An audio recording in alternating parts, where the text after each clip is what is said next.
নিয়ে কোরআন হাদিস অনুযায়ী জীবন চালাও। ওলামায়ে কেরাম কোরআন হাদিস শিখছেন বড় কষ্ট করিয়া, ডাউলের পানি আটার রুটি খাইয়া কত কষ্ট করেছেন। মখমলের চাদরে ঘুমাইয়া দুনিয়ায় কেউ কোরআনের ভালো আলেম হয় নাই, বরং কষ্ট যারা বেশি করেছেন তাদের এলেমে বরকত বেশি হয়েছে। স্বয়ং রাসূল হেরা পর্বতে রহমতের নবী ধ্যানে আছেন, রাসূলের বয়স 40-এর উপরে। নতুন ভাবে কোরআন অবতীর্ণ হবে সূচনা। জিব্রাইল আইসা নবীরে দাঁড় করায় বুকের সাথে সিনার সাথে লাগায়া মৃদু চাপ দিলেন। জিব্রাইল বললেন, ইকরা, হে নবী আপনি পড়ুন। আপনারা দেখবেন এই তরজমা অনেক জায়গায় লেখা, হে নবী পড়ো তোমার প্রভুর নামে, বলে না, পড়ো তোমার প্রভুর নামে। আমি তরজমা করেছি পড়ুন হে রাসূল আপনার রবের নামে। ভাষার মধ্যে ব্যবধান আছে না নাই? ওই যে বলছিলাম, জুলুম করলে হয় শোষক, ইনসাফ করলে হয় শাসক। কাজের নাম শাসন, জালেমের কাজের নাম শোষণ। আবু জাহাল এই কথা বলেছে, আবু বকর এই কথা বলেছেন, ব্যবধান আছে না নাই? এটা ভালোবাসা, ভালোবাসার কথা। ভাইরা আমার, ভালো করে বুঝেন, রহমতের নবী এমন আদর্শ দিয়ে গেলেন। দেখা হলে সালাম আর শান্তি। নবীকে জিব্রাইল চাপ দিয়ে বলেন, ইকরা, পড়ুন আপনার রবের নামে, পড়ুন হে নবী। নবী বললেন, মা আনা বিকারিন, আমি পড়তে জানি না। এইবার আরেক চাপ দিলেন হালকা। নবী আবারও বললেন, আমি পড়তে জানি না। এবার এমন জোরে চাপ দিলেন, নবী এবার পড়তে জানি নাও বলেন না, জানিও বলেন না। নবীর শরীর মোবারকে এত পরিমাণ জ্বর, রহমতের নবীর চোখে পানি। জিব্রাইল আমিন চলে গেলেন। নবী দৌড়ায় গেলেন খাদিজার ঘরে, গিয়া বলেন, জাম্মিলুনি জাম্মিলুনি, আমারে কম্বল দিয়ে আবৃত করো। নবীজিরে বুঝে থাকলে বলেন, কয় চাপ দিল? শেষ চাপটা কিন্তু কঠিন। বুখারীরে বারাত। নবী বলেন, আমি ভয় পেয়েছি, মরণের কষ্ট বুঝি শুরু হয়ে গেল। এমন চাপ নবীকে আল্লাহ তো সিনার মধ্যে কোরআন এমনিই দিতে পারেন, আবার চাপ দিলেন কেন? আবার এমন চাপ জ্বর উঠাইলেন কেন? বুঝেননি কিছু? কি বুঝেন? আল্লাহ নিজে কয়, লা তুহাররিক বিহি লিসানাকা লিতাআজালা বিহি ইন্না আলাইনা জামআহু ওয়া কুরআনা। নবী আপনি কষ্ট করিয়েন না, আমি আপনার সিনার মধ্যে কোরআন আমার কুদরতে জমা করে দিব। সেই নবীকে 3 চাপ দিয়া জ্বর উঠায় দিলেন কেন? মুফাসসিরিনে কেরাম যত জবাব লিখেছেন, মুহাদ্দিসিনে কেরাম যত জবাব দিয়েছেন, এর মধ্যে বড় জবাব, আমার মাওলার কোরআনের এলেমের নূর যদি নিতে চাও কষ্ট ছাড়া হবে না।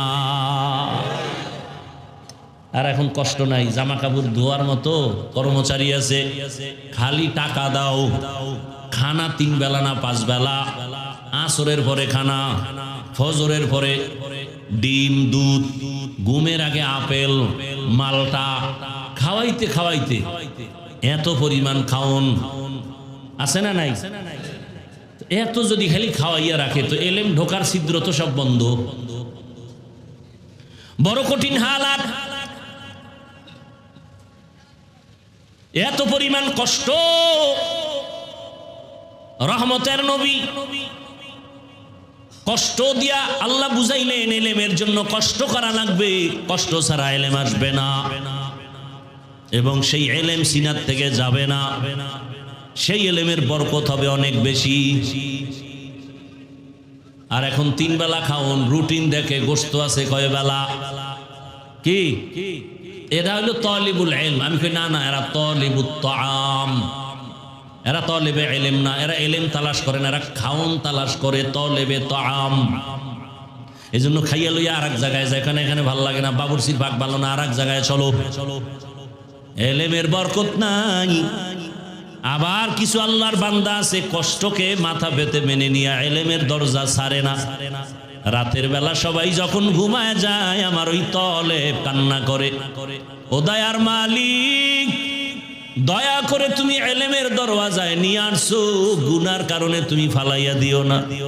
হাজী এমদাদুল্লাহ মুহাজিরে মক্কিরে তুমি দিয়েছো, আমারে যদি তুমি একটু দাও, সামান্য তো অনেক বেশি হবে। আল্লাহ তাদের কাজে লাগায় দেন। ওই ইলমের মার্কাজ হলো এই মাদ্রাসা।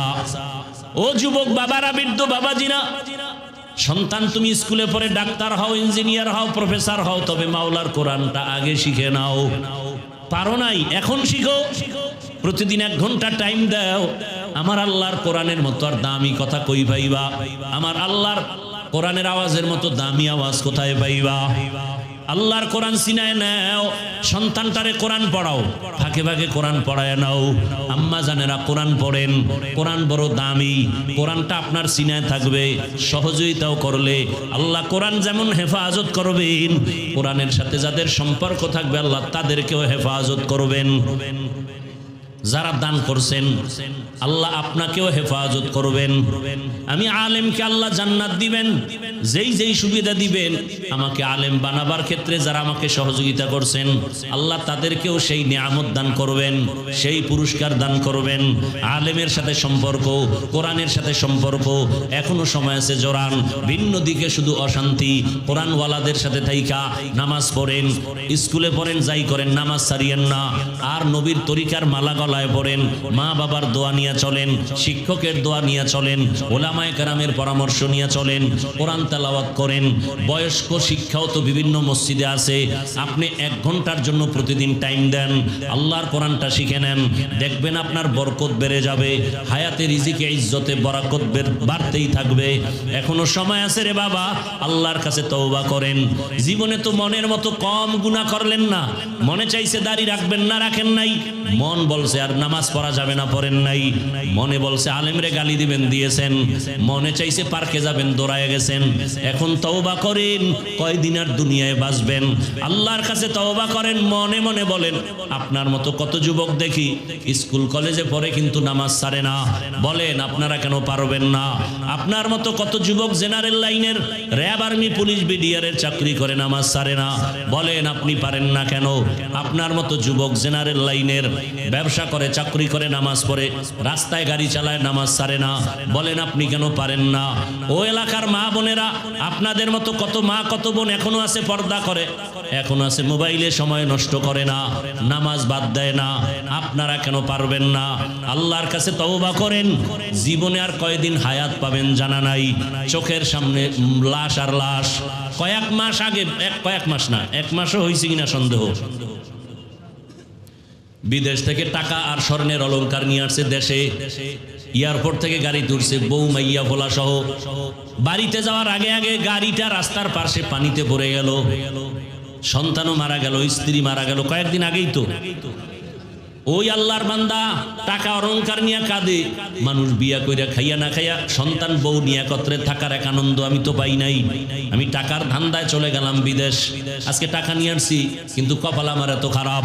আমার জীবনের কল্যাণ, আমার জীবনের টার্গেট, আমার কলিজার সন্তান আমার হাতের উপরে মরিয়া গেল, আমার চোখের সামনে স্ত্রী মারা গেল, আমার এই জীবনের সার্থকতা কি আছে? এভাবে বলে আর কাঁদতেছে। ও বাবা, তুমি এখানে আজকে সুস্থ, আগামীকাল জানি না তুমি হতে পারো হসপিটালের রোগী, না হয় কবরের বাসিন্দা। মা ঘুম থেকে ডাকবে, ওঠ, হঠাৎ করে দেখবে তোমার জবানে আওয়াজ নাই, চিৎকার দিয়া বলবে তোরা কে আছো? আয়, আমার বাবা দুনিয়ায় বেঁচে নাই, আমার কপাল গেল, আমারে মা বলে কে ডাকবে? বন্ধুটা শুই না মোবাইলের নাম্বার ডিলিট করে বলবে বন্ধু নাই, নাম্বার রেখে লাভ নাই। এই বন্ধু লইয়েই তো চলো, মরার সাথে সাথে মোবাইল থেকে নাম্বার ডিলিট। এই তো দুনিয়া। কবরের দেশে যেতে হবে, বাবায় কানবে, ইমাম সাহেবকে বলবে তাড়াতাড়ি জানাজা পড়ায় যান, কাউকে বলবে বাজারে গিয়া কাফন কিনো, কেউ যাবে কবর খননের জন্য। ও আল্লাহর বান্দারা, এখনো সময় আছে, তওবা করো। মনে মনে আল্লাহকে বলো, হে আল্লাহ, জীবনে গুনাহ তো কম করি নাই, মনের মনের চাহিদা পূরণ করে অন্যায় করেছি, অন্যায়ের কারণে মনে হয় আমার হাত না পাক, চোখ না পাক, জিহ্বা না পাক, আজকে তওবার নিয়ত করে ফেললাম, আর নামাজ ছাড়বো না, দাড়ি কাটবো না, বেপর্দায় চলবো না, মা বাবার সাথে বেয়াদবি করব না, শিক্ষকের দোয়া, ওলামায়ে কেরামের দোয়া পরামর্শ নিয়া নবীর আদর্শ মেনে চলবো। আল্লাহ আমাদের সবাইকে তওবাওয়ালা জীবন দান করেন, আল্লাহ আমাদের গুনাহমুক্ত জীবন দান করেন। আলহামদুলিল্লাহি রাব্বিল আলামিন, ওয়াসসালাতু ওয়াসসালামু আলা সাইয়্যিদিল আম্বিয়া ওয়াল মুরসালিন ওয়া আলা আলিহি ওয়া আসহাবিহি আজমাইন। ইয়া আরহামার রাহিমিন, ইয়া আরহামার রাহিমিন, ইয়া আরহামার রাহিমিন। রব্বিরহামহুমা কামা রব্বায়ানি সগীরা। اللهم إنك عفو كريم تحب العفو فاعف عنا. اللهم إنا نسألك رضاك والجنة ونعوذ بك من سخطك والنار. اللهم إنا نعوذ بك من البرص والجنون والجذام وسيء الأسقام. اللهم ارحمني بترك المعاصي. ইয়া আল্লাহ, আমাদেরকে আপনি মাফ করে দেন। আয় আল্লাহ, মাহফিল কবুল করে নেন, আয়োজনকারী সহযোগিতাকারীদের কবুল করে